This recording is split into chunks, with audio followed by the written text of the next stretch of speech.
This is who I am. This is what I do. This is who I am. I'm the living proof. This is who I am. This is what I do. This is who I am. Who the fuck are you? Hey guys, and welcome to EAF.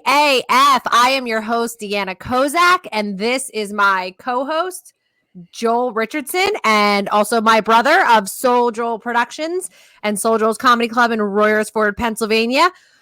We are coming at you still from quarantine, episode 7. We are doing tips for entrepreneurs surviving and thriving, which is super relevant right now. We've had a lot of great guests over the last 7 weeks.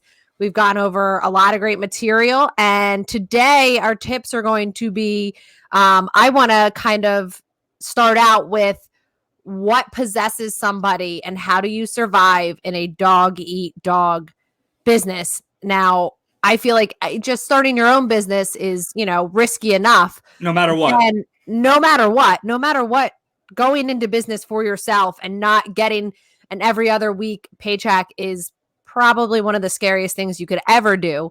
But also there are industries that are just known for failure. And the entertainment industry is extremely competitive, extremely cutthroat. And the restaurant industry is extremely dog-eat-dog. Margins are razor thin, and you really have to be creative to survive. So my industry, I'm in the housing industry. It's competitive, but not like entertainment that you're in, Joel. And also our guest today is in the restaurant industry, just to give you a little sneak peek. Big guest, one of my favorites. Yeah, absolutely. Yeah, you speak very highly of him. I've never met him in person, but the way that you've spoken about him, I feel like I've met him. What possessed you to not only, we've gone over a lot, you going into business for yourself, but why the entertainment industry? Like, oh my gosh.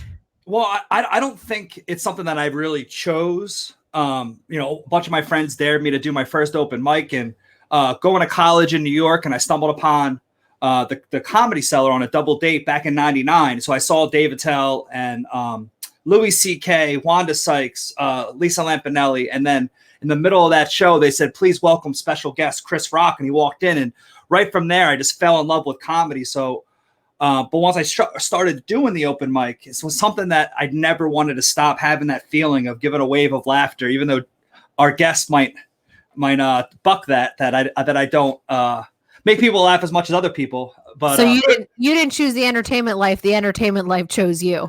Correct. That's what I'm saying. Good talk. Yeah. I think that's with a lot of people in the restaurant industry, people in the entertainment industry. It's either like it's a family business or it's just a passion and it's a love, and you have to. We've talked about doing something that you love.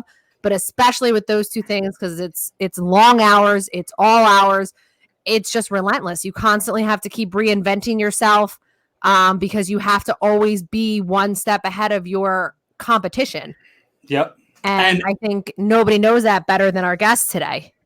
Yeah, and being in kind of the entertainment business, I kind of navigated that. I knew being a performer, I'd be able to make a little bit of money, but it's the managing of talent and organizing the comedy shows, being a producer, and then eventually open up my own club.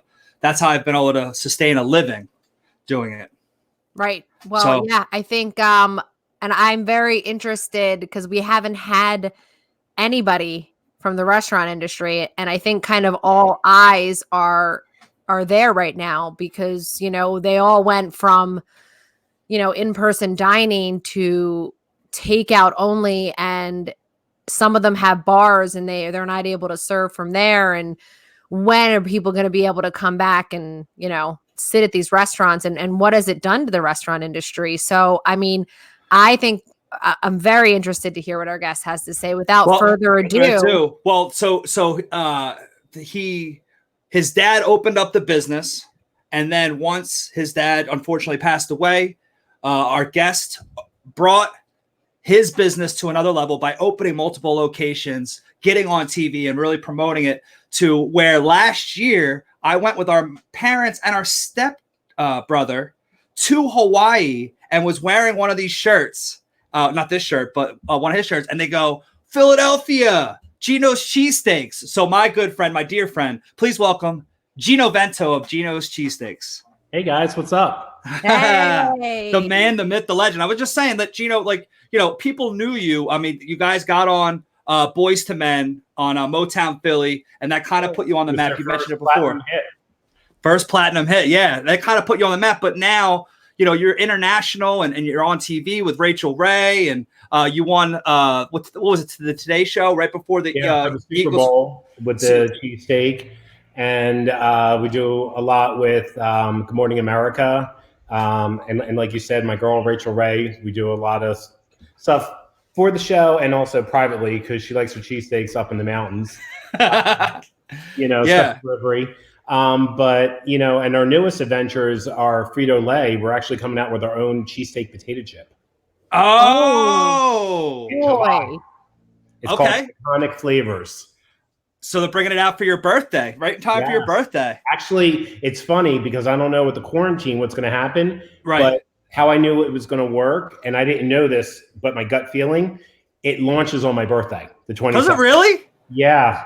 But not on purpose. Like you didn't plan that with Frito-Lay. Like that. No, they gave me the date, but with the quarantine and with the COVID and all that, we don't know if we have to push it because they're doing this big, huge, Food and Wine in New York, and me and a couple workers are going to go up and actually cook cheesesteaks and put them against the potato chips. Oh, that's so cool. That's going to be awesome. I think that's perfect because that's kind of what I had in my head is they're calling it iconic flavors. And when people think of Philly, cheesesteaks, Geno's cheesesteaks, and the Rocky statue and the Liberty Bell, and Philly I just feel like, there's just certain things that people think of, and I think iconic is kind of the perfect name for it. And how many years has Geno's Cheesesteaks? How many years has it been around?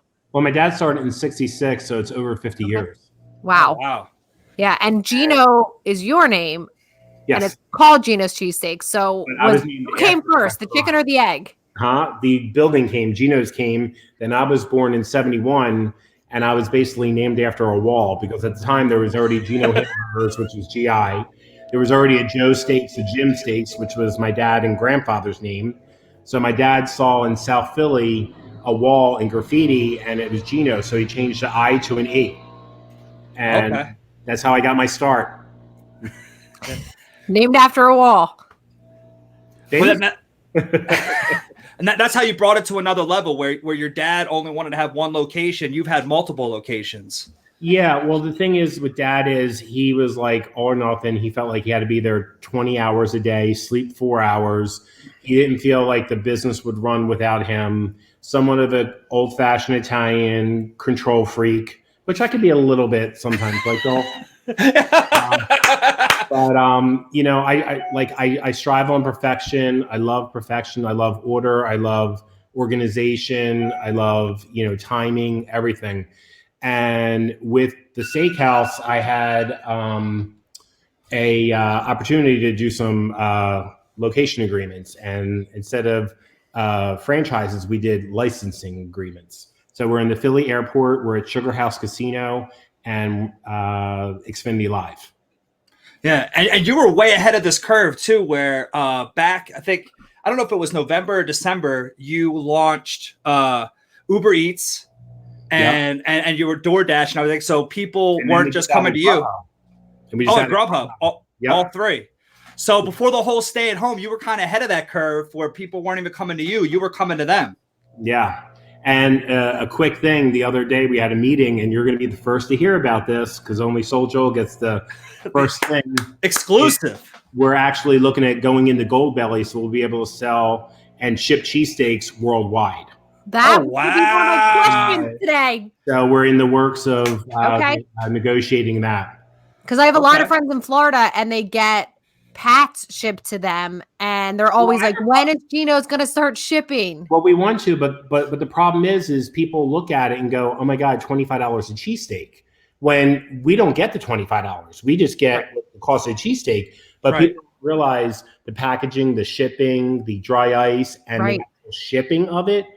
They have a lock on, the shipping because they do so much. They get special rates that I couldn't even compare to doing the rates like that. So like I would say 60% of it is shipping. So that's my problem. And I feel guilty charging my customers $100, $114 for 4 or 8 cheesesteaks, depending on what kind of special is going on. Like, I don't feel comfortable with that. And if I don't feel comfortable, I don't want to think the worker or the customers are getting taken advantage of or whatever. Because I try to, put new lighting in. We have new signs going up. We have new neon going up. We have a new updated menu board. So I'm constantly putting money back in, and I don't want them to think that I'm taking advantage of them, because I want to let them see where the money's going in the business. Hey guys, thanks for the lighting. It came from your cheesesteaks that I mailed to you. Well, but I feel like you've done a great job with all that, with like the branding and like. I enjoy it. I don't look at it as a job. It's fun. I get to meet people. I hang out with Joel, get to meet comedians. And as much as I torment him and everything, he's a great guy, great manager. He really runs his production very well. And the most things in this business is caring. And I've never seen a manager care so much about his talent. It's unbelievable the way he goes over and beyond. So kudos to him. Well, I learned it from you, buddy.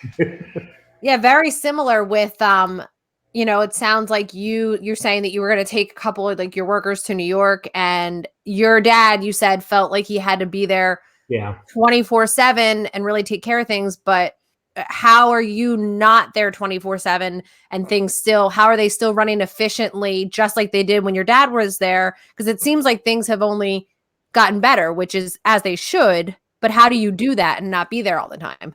Honestly, I have a good staff. I mean, most of my workers are 20, 30 years. My longest is 47. Jeez.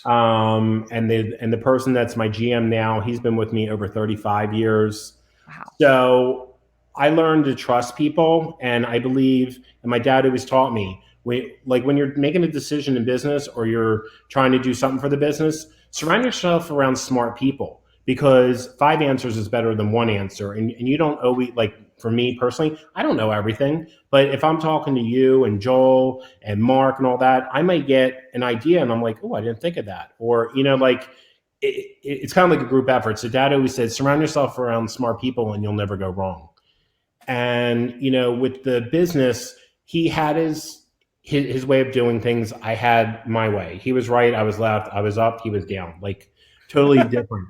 But in the later part of his life, right before he passed away, he started to realize enjoying life, because he started with $6. He borrowed $2,000 off my grandfather, my mom's father, and turned that into a multi-million-dollar business with only an 8th grade or 9th grade education. And when he passed away, he only got buried with a spatula. He couldn't take anything with him. And I want to be able to enjoy life. And the thing is, if I take care of my workers, they take care of me. So if I'm constantly, giving them bonuses and taking care of them and, 401s and full healthcare insurance and all that, they're going to work better. They're going to be more dedicated. They're going to be more involved and invested in the business. And unfortunately, my business is boutique-ish. I mean, it's very hard. Like, people think it's easy to flip meat in a roll. And one of my licensees said that. They're like, oh, we thought we just put meat in a roll with onions, wrap it up. And no, we have a science. We have a production. And Joel's seen Business Geno and seen me, stop a meeting and show them on the grill. Yeah.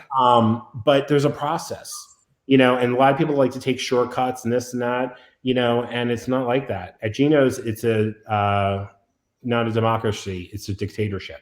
We know what we're doing, and we have certain expectations for you to do. Which, I mean, that sounds like what you're saying is these guys. You said 2 words that really struck me that you don't hear much in the food business. Is you said benefits and 401k. Mm-hmm.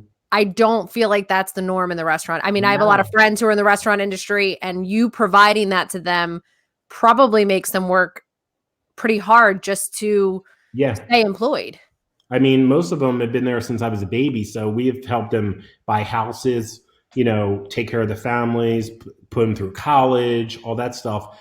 But the biggest thing is like they're a family. But the thing is, I'm very fortunate in life. I'm able to do what I want. I don't have a lot of worries. I have my health. I have Andre. I have my dog. I'm good. And if I can make the workers happier and if I give them a bonus, is it going to really hurt me? No, but it's going to make them feel good. And it's going to make them feel like I'm invested in them. And it's going to make them work even harder, you know? Yeah. And just like with the COVID, when I get back into work in about 2 weeks, you know, not only the customers are given tips, we just gave them out, all my workers are getting a $500 bonus when I come back. That's awesome. You know, That's great to hear. thank you for working through what we did. And I'm very fortunate. You know, a lot of businesses, like you were talking earlier, a lot of my friends are like, how are you doing it? What's this? I'm very lucky. Mine's outside. It's fast. You go up, you order, and you take it. There's no tables. There's no silverware. There's no waiter, waitresses. And people are so thankful. I can't tell you how many people are coming up saying, oh my God, you're open. Oh my God, you know, you guys are doing such a great job. It's comfort for them.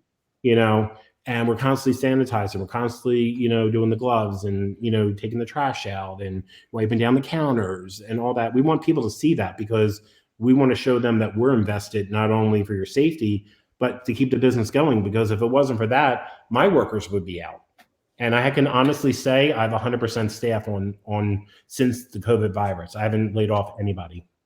So how did you see any changes like when this all first started? Yeah, I haven't had a paycheck since April. No, that would be a change. But like I said, my workers are important, so I wanted to make sure that they were taken care of. And you know, I got my first paycheck last week. You know, because we were, you know, making money and all that. Catching up. And the workers appreciate it. They're like, oh my God, the boss is actually not taking a check just to make sure that, you know, we're okay. Because if it wasn't for them, I wouldn't be who I was. And you wouldn't have a paycheck after this because you wouldn't have anything to come back to. So you either don't take a couple paychecks or you miss a lot of them. Because right now, obviously, the airport's not really open.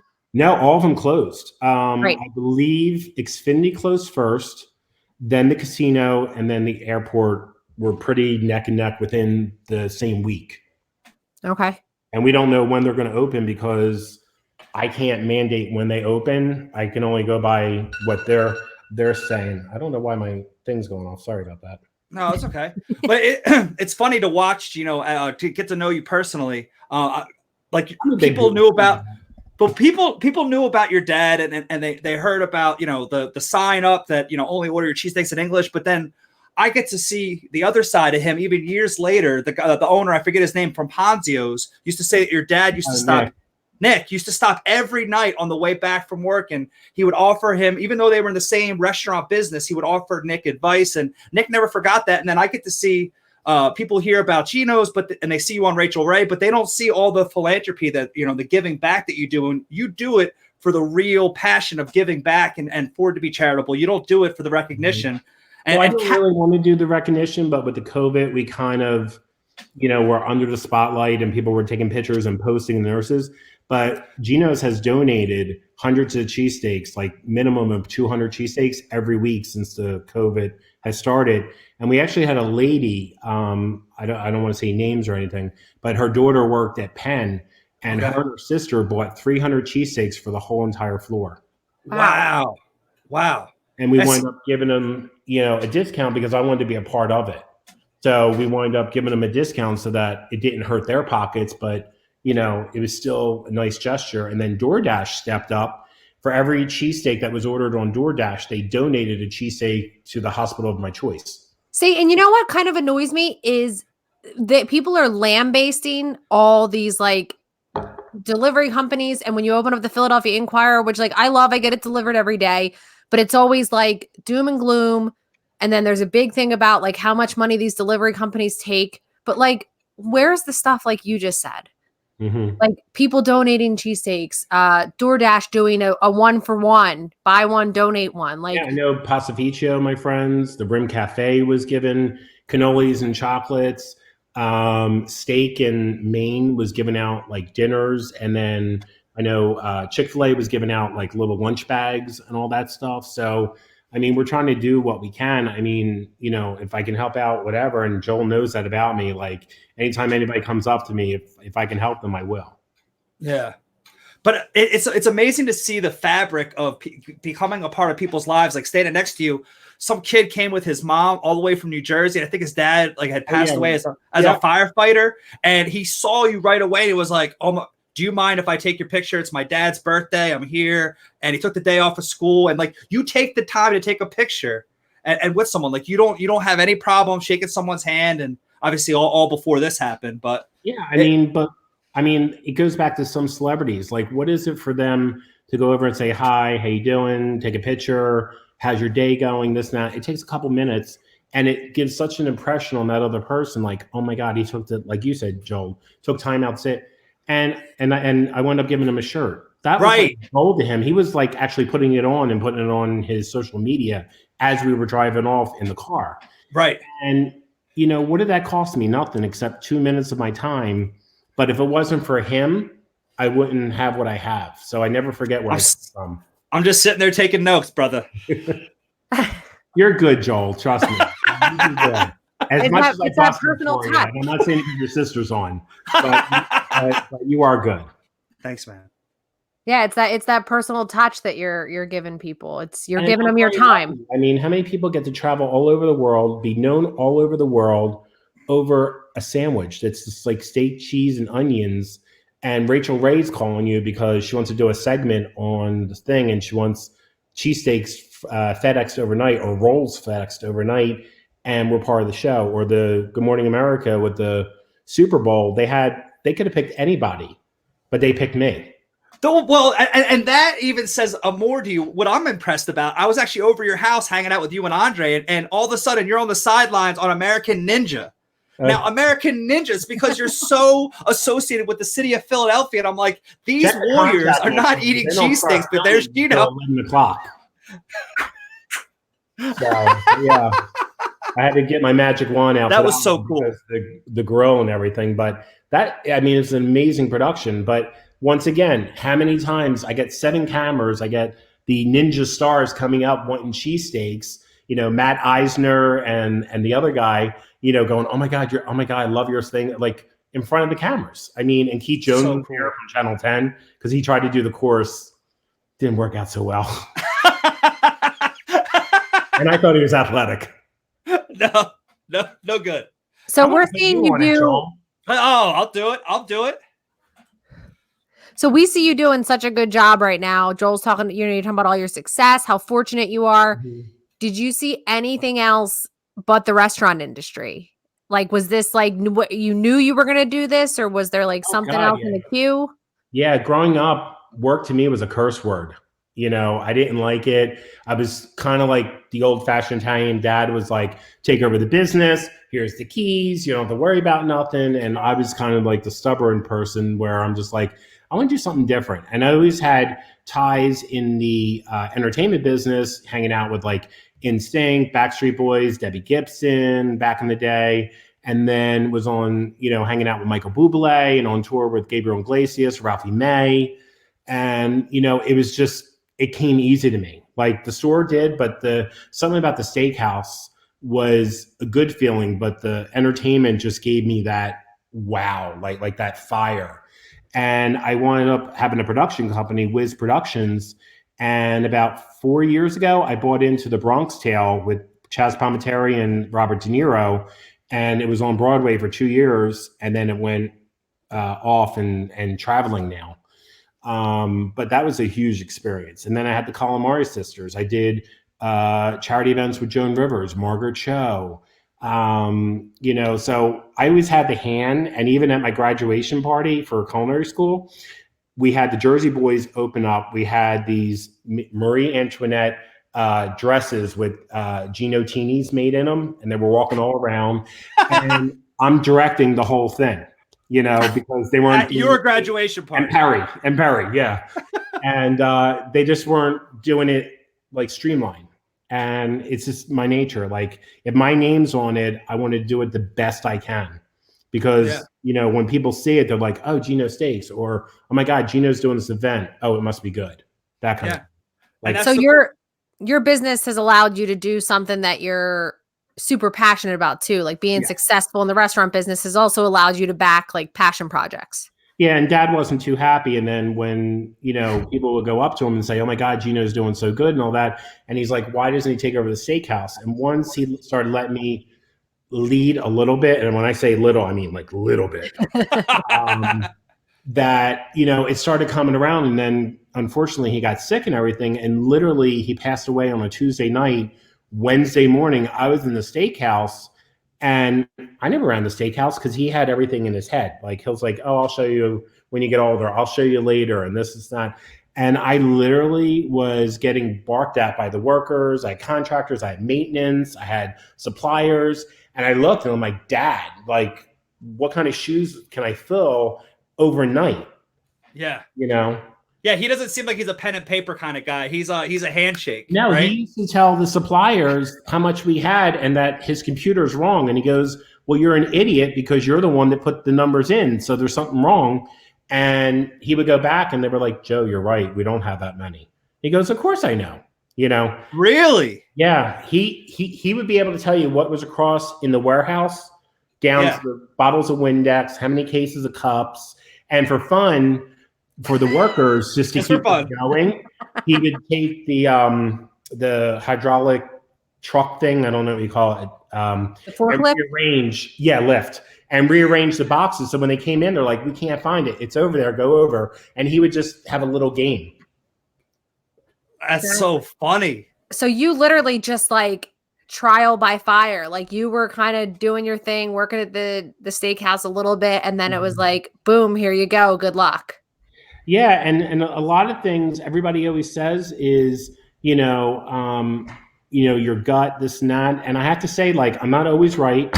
And, I get feelings, but usually with my gut, if I get that tendency or that tingly, like, I know it's the way I'm going to kind of go with.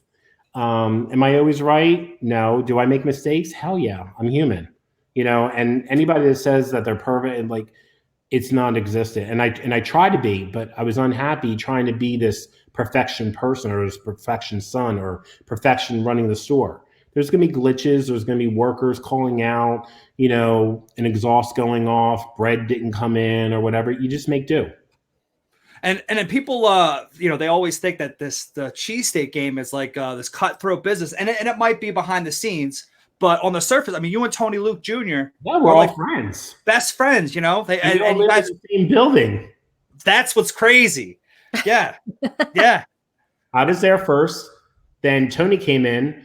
Frankie was going through a divorce, so me and Tony wound up grabbing him one day, showed him the place, and he wound up buying a place. So all three of us were there. And then you guys did that interview with Keith Jones, the three of you. Oh yeah, the royal family. The royal family sitting down. That had a little sit down. Was the best interview, and Tony says the same thing, and Frankie, that it was unscripted. We were just talking like we doing now, and it came off so real and authentic that people, I mean, within the first week, there was 43,000 hits. The first week. My dad and I were down with Troy from Aunt Mary Pat down in Atlantic City, and we got stopped in the middle of the casino because you were literally on, and people were stopping at the bar to watch. Dude, it was crazy. You never told me. Yeah. Well, we're breaking news. No, it was cool. People were like into it. Like, so it's crazy how many people were watching it, live. And it's so weird how people react when they see me, or like I have my own water bottle, and when I'm at the store, there'll be people like, "That's him," and it's really cool. Yeah, and you mentioned it real briefly, but Perry, who's the DJ to all the stars of Philadelphia, I mean, he's at Wells Fargo and all the Sixers game and the Flyers game DJ.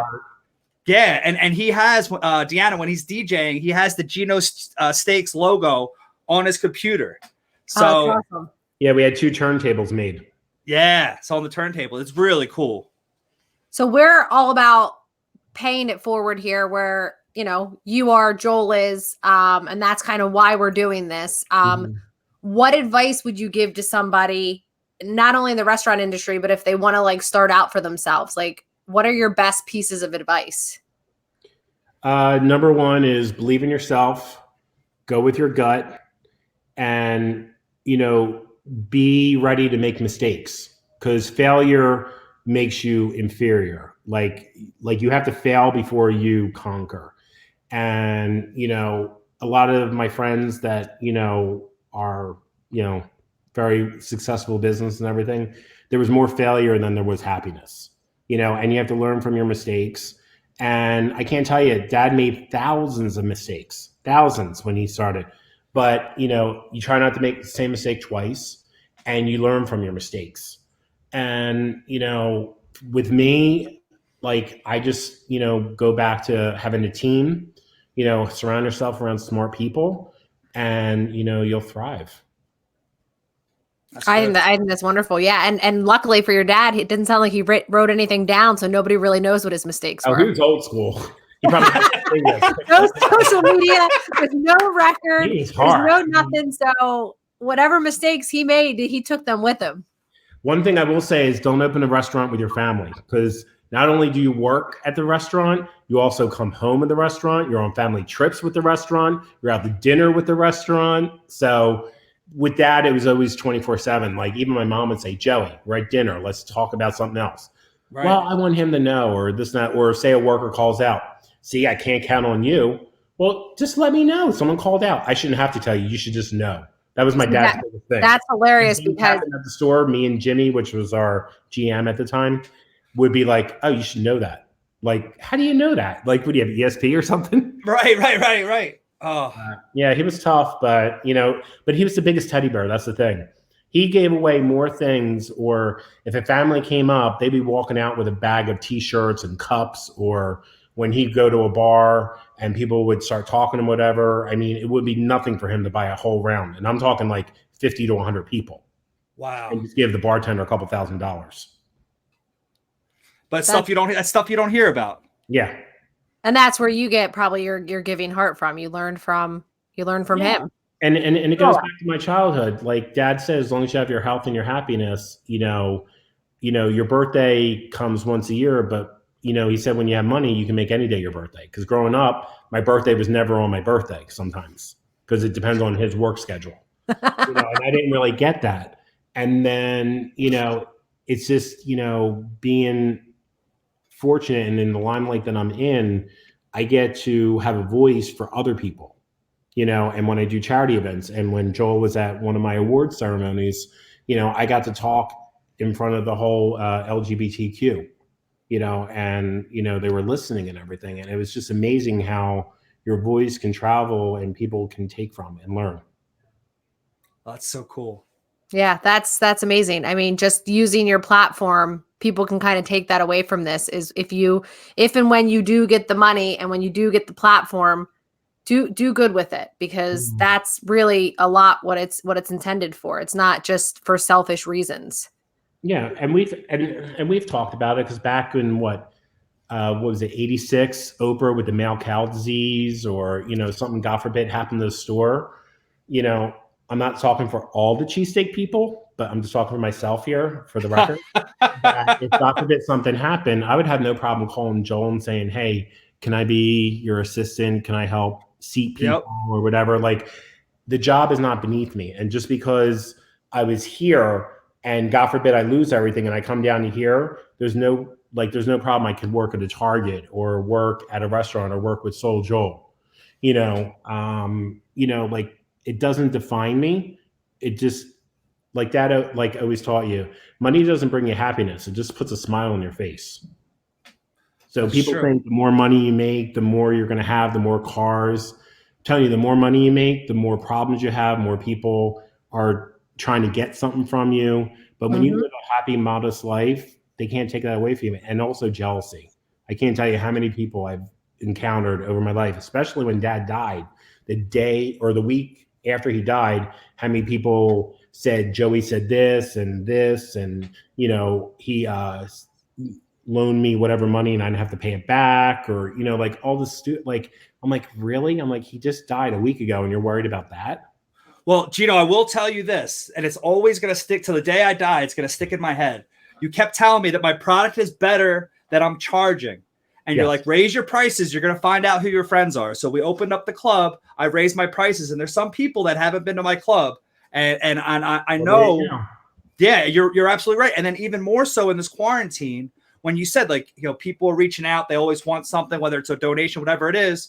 during this quarantine, I have nothing to offer, but yet some people have still reached out. Those are my friends. And you taught me that. Yeah, I have friends that call me. I mean, sometimes about the line being too long, but they'll be in line or they'll be in town doing a show or whatever.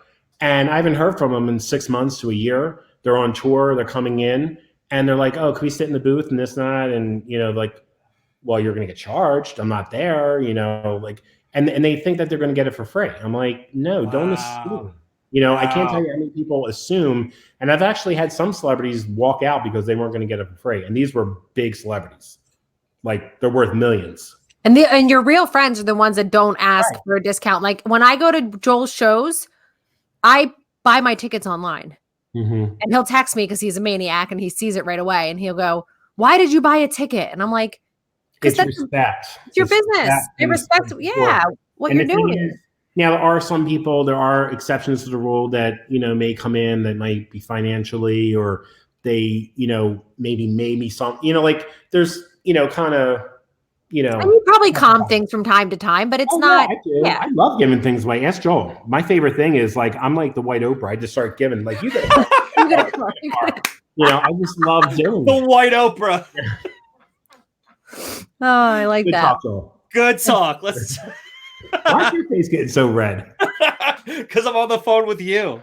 And, no, running outside. Yeah, and running outside. Also, I have to tell you, Joey is doing an outstanding job. He has lifted Soul Joel so much. I'm so happy for you. He's doing an amazing job. I don't know if he can hear me or not, but yeah, he can. We love Joey.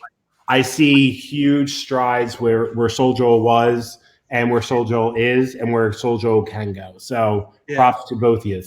Thank you, man. And thank you for coming on, Geno. Oh, anytime. Yeah. Yeah, we really appreciate this. Questions, see? What? I love asking the questions. Joel likes flying by the seat of his pants. I'm more of like a planner. I know. Well, dude, I came up with this list of questions because I'm like, Joel, what are we going to ask people? And, because we were originally going to do this in June. And he's like, yeah, whatever. And I'm like, my heart, like literally my type A personality, like I had a heart attack. See, and I do better when it's live like this because I feel it's more like, but if I know the questions, then I think and dwell and like, should I say this? Should I say that? I like it like when it's just off the cuff. Oh God. See, me, I'm like, I make lists and I plan everything and everything's like Joel and I are we're total opposites. Well, and you have an amazing publicity. Just in the fact when I did the Today Show, they had in Fox in Philadelphia, they gave me this little grill, and the temperature, one of them was like too high, and it burned up. I was like getting a facial as I was cooking the cheesesteak, but couldn't stop taping because we're live. And on the Today Show, the meat wasn't cooking. They gave me like 30 seconds, and I had to talk, prepare, and give the sandwich to the one of the football guys. And I was like, you got to, like, I couldn't get it. He had to actually grab it because the meat was raw, and I couldn't flip it to cook it fast enough because they gave me like this much room to cook a cheesesteak. So, there's a lot of, improving a lot. And like Ninja, they gave me a grill that was from like 1956, didn't work. Brought another grill in.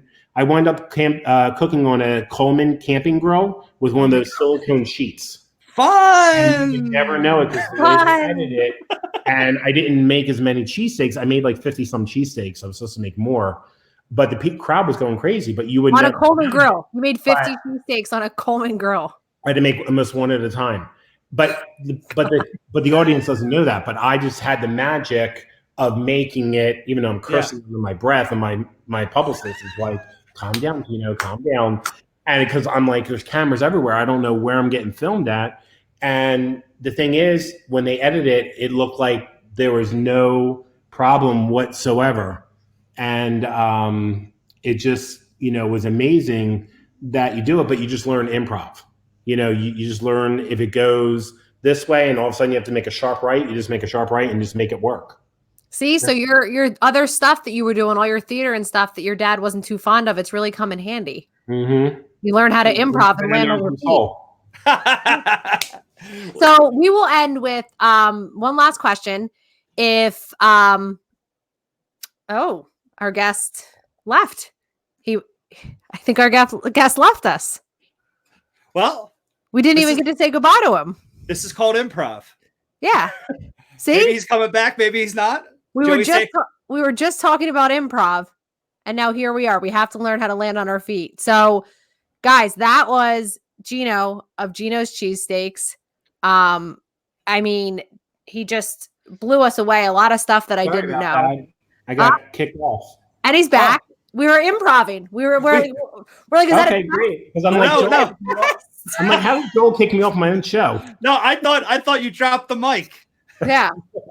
Yeah, we're like, all right, I'm out. So Joel and I like to do like one little tagline. Like Joel said, if he had one tagline, it would be, be undeniable. Mine is never give up. If you had a room of like 50,000 people and they're like, Geno, go out there and just say one word to them, one thing, like one little line, what would your one line be?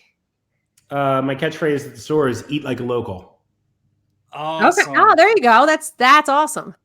Yeah. That's really a great slogan for right now, because everybody should be doing that. Everybody should Well, be. it doesn't have to be local. I'll take tourists. I'll take foreign. I'll take people travelers. I'll take airline stores. Whoever wants to come, I will give them a cheesesteak.